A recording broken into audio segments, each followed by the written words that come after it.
A state of shock is not just what happens to us when something bad happens. It's what happens to us when we lose our narrative, when we lose our story, when we become disoriented. What keeps us oriented and alert and out of shock is our history. So a period of crisis like the one we're in is a very good time to think about history, to think about continuities, to think about roots. It's a good time to place ourselves in the longer human story of struggle.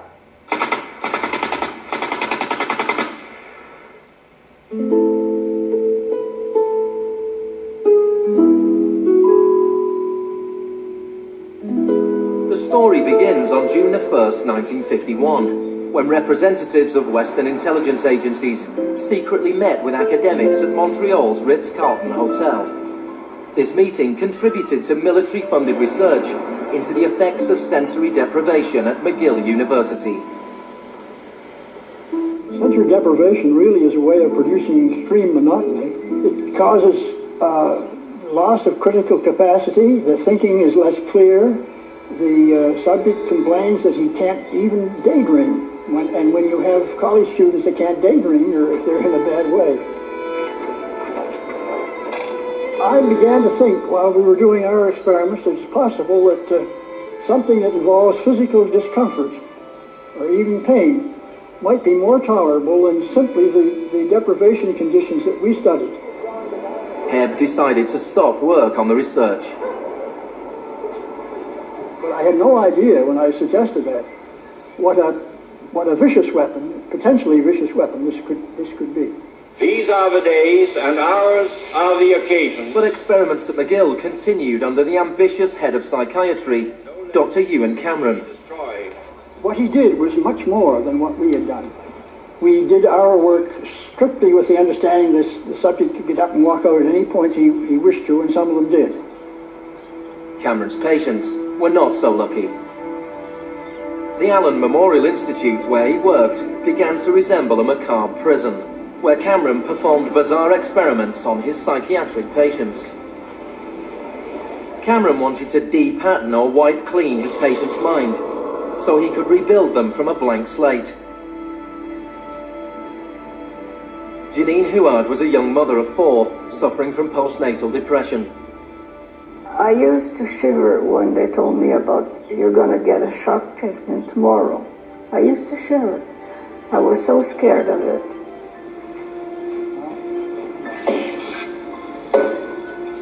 And I would wake up in another room, all mixed up and sad, and it used to make me very sad after. You're just like a zombie walking around. Cameron combined shock therapy with sleep therapy and the repeated playing of taped messages. It says, Janine, Janine, you are running away from your responsibility. You don't want to take care of your husband and children. All the time, the same thing. It sounds like you were being interrogated. Yes, interrogation, but for what purpose? It wasn't long before the CIA put Cameron's research into practice. Many of his techniques appear in the agency's Kubat Counterintelligence Interrogation Manual. These words are from the manual. It's a fundamental hypothesis of this handbook that these techniques are in essence methods of inducing regression of the personality. There is an interval, which may be extremely brief, of suspended animation, a kind of psychological shock or paralysis. Experienced interrogators recognize this effect when it appears, and know that at this moment the source is far more open to suggestion, far likelier to comply than he was just before he experienced the shock.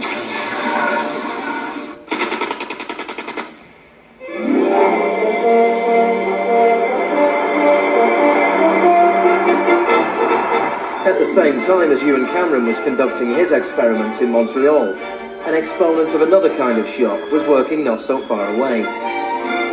Milton Friedman was teaching economics at the University of Chicago. He believed economic shock therapy could encourage societies to accept a purer form of deregulated capitalism. In October 2008, in the midst of the biggest financial crisis since 1929, Naomi Klein went to the University of Chicago to talk about Milton Friedman. When Milton Friedman turned 90, the Bush White House held a birthday party for him. And everyone made speeches, including George Bush. But there was a really good speech that was given by Donald Rumsfeld. My favorite quote in that speech from Rumsfeld is this. He said, "Milton is the embodiment of the truth that ideas have consequences." What I want to argue here is that the economic chaos that we're seeing right now on Wall Street and on Main Street and in Washington stems from many factors, of course, but among them are the ideas of Milton Friedman. The Wall Street crash of 1929 led to the Depression of the 30s.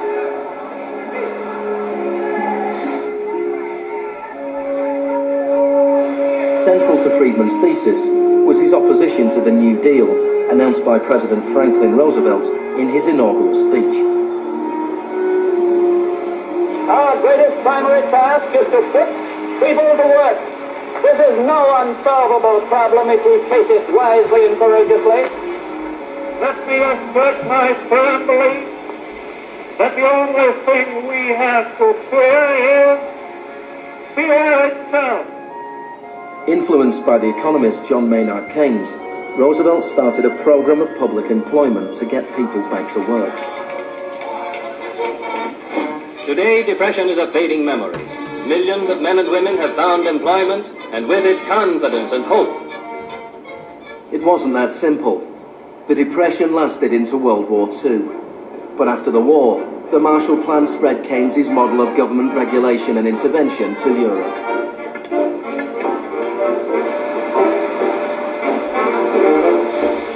His principles were widely accepted, but not in the economics department of the University of Chicago. Milton Friedman from this university waged a war against the New Deal.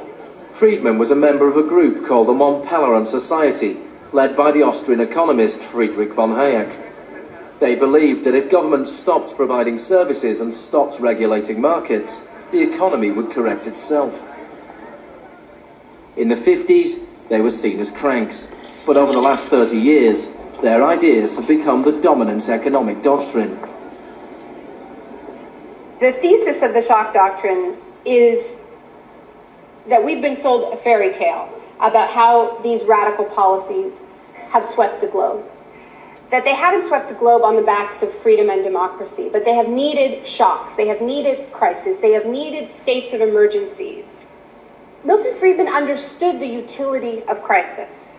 Only a crisis, actual or perceived, produces real change. When that crisis occurs, the actions that are taken depend on the ideas that are lying around.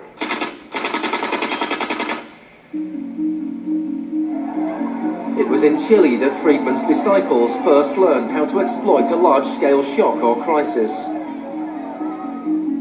Usually the official storytellers of neoliberalism, the official publicists, don't even mention Chile. They start the story with Thatcher and Reagan because it's much more flattering that way. In the 50s and 60s, Chile's progressive developmental policies were a beacon in the region. The government invested in health, education and industry.